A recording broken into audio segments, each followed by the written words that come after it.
Bu dünyada cin arvohlar asli bormidi? O'g'lim, u o'rmonga borsang saqlanmaysan. Bu yerda zulmat va vahima mangu hukm surdi.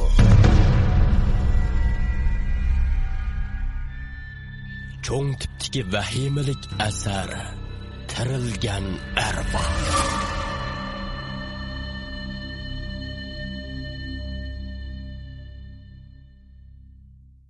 Bu asar İftixor munberdagi Hazrati Umarning tirilgan arvoh nomli asari bo'lib, Vahim studiyasi ovoz qilib tayyorladi.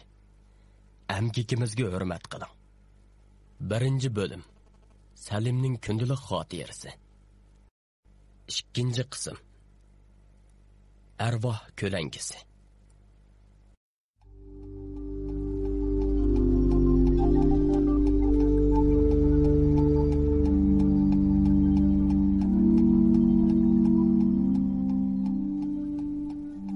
Men qo'rqinch ichida uyga inib keldim.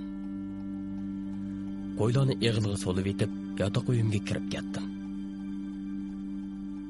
Boy bo'lgan shu vahimlik ishlarni o'ylasamla, yurakim ansiz so'qib ketadi. Mushkamgacha jin arvoh ko'rib boqmagan edim. Mana mushkullarda bu arvohlarni bakchiq ko'rib ketdim. Albatta odam bo'lgan ekanmiz, bunda qo'rqinchli narsalarni bir ikki qitim ko'rsakmi ozligili bo'lmaydi-da. Necha vaqtdan beri paydo bo'lmagan bu ahvollarning endi chiqib qolgani qiziq. Salimning kundalik xotirasini qo'limga oldimda muqovasidagi g'alati yiziqqa qardim. Bu yiziqni hech qachon hech yerda ko'rib boqmagan edim. Biroq yiziqning ba'zi yerlari hozirgi Zanzu millatinikiga o'xshab qoladi. Xotirdagi mo'shxil yiziqda yozilgan 2 betga qiziqib qoldim. U xatlarning ma'nosini bilishga qiziqdim. Balkim Salim xotirasida bu to'g'riliq yozgan bo'lishi mumkin degan o'y bilan kagi yadim boshlab xotirani o'qishga boshladim.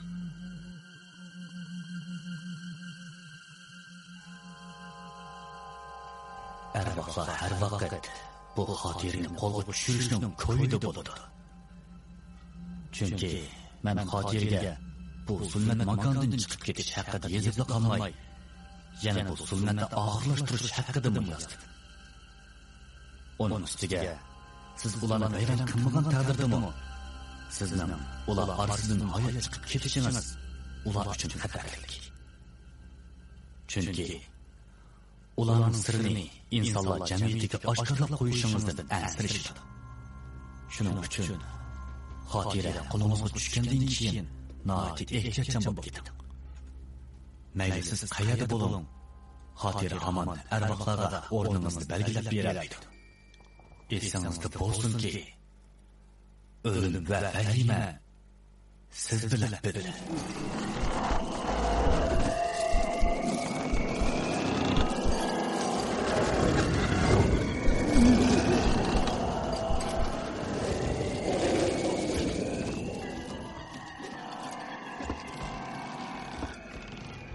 Bu gaplar meni sal qo'rqitib qo'ydi. Arvohlar Salim o'lgan o'rmonda emas, bu yerda paydo bo'lgan tursa, tex boshqalarga emas, menga yo'liqdi. Ajaba, men xavf ichida qolgandimanmi? To'g'ri. Arvohlar har vaqt xotirani elib olishni o'ylaydi. Hozir bu mening qo'limda. Shuni ular mening yonimga kelgan gap.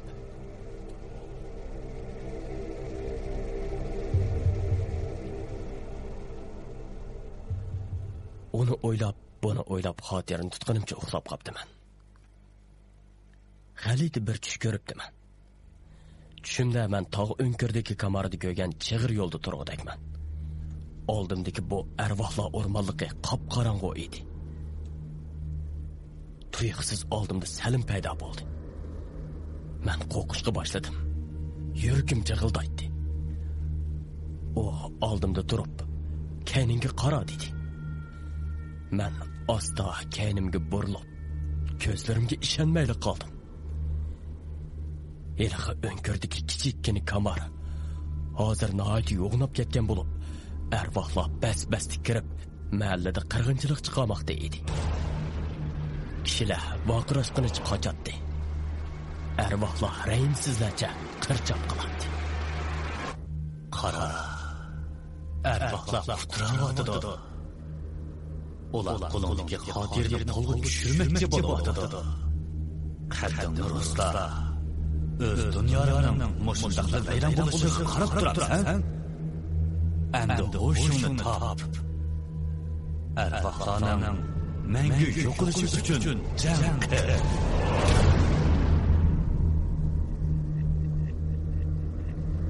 O shundoq deganicha tutunga aynib g'oyib bo'lib ketdi. Men uyg'onib ketdim. Chiliq-chiliq o'l bo'lib ketgan edim. Ko'rgan tushim meni bir qismini qilib qo'ydi.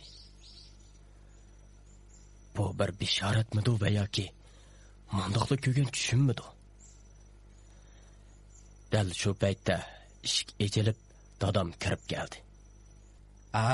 Balam, uyg'onibsan-da, tura, endi noshta qilib olgin. Voy, Salimning xotirasini o'qib bo'ldingmi? Yo'q, dada, tex o'qib bo'lamadin. Endi u o'rmonlikqa hargiz yaqin bormag'in, ha?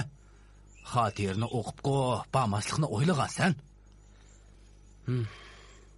Kechirgin, dada. Men u yerga boraman. Bo'ldi, bormaysan. O'zingning jini bilan o'ynashma. Lekin dada, bundoq vahim ichida o'rtinib qo'rqib yashamdoq. O arvohlar menga bir qitim emas, bir necha qitim ko'rindi. Xotir nim debdi? Xotira senda bo'lsa jining xatar ichida debdi. Bu xotirda ulan yo'qtish haqida bishorat beribdi ana. Balam, bizmi sendan ansiraymiz. Agar u yerda bir ishga yo'liqib qolsan qanday qilamiz, ha?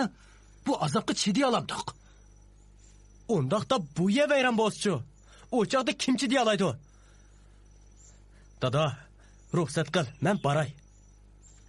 Dedim dadamga yelinib. Dadam gap so'zsiz chiqib ketdi. Dadamning qo'shilmaganligiga ichim ochiq bo'ldi. Mening haqiqatan bu ishlarga xotim berish niyatim bor edi.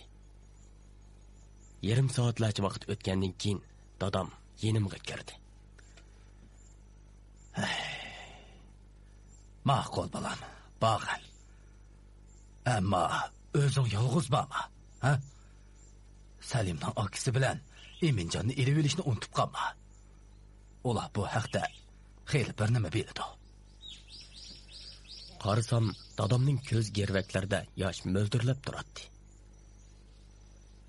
Nimali degan bilan dada emasmi? Bolasining xatarga tavakkul qilishiga qandoqmi chiday olasin? Dadamning qo'shilganligi meni olamcha shodlantirdi. U yerga ancha yiroq bo'lmaganimiz uchun adil yo'lga chiqmoqchi bo'ldim. Dadamning deganidek mahallamizdagi Salimning akisi Ali bilan Emin va Odilni elib olishni o'yladim.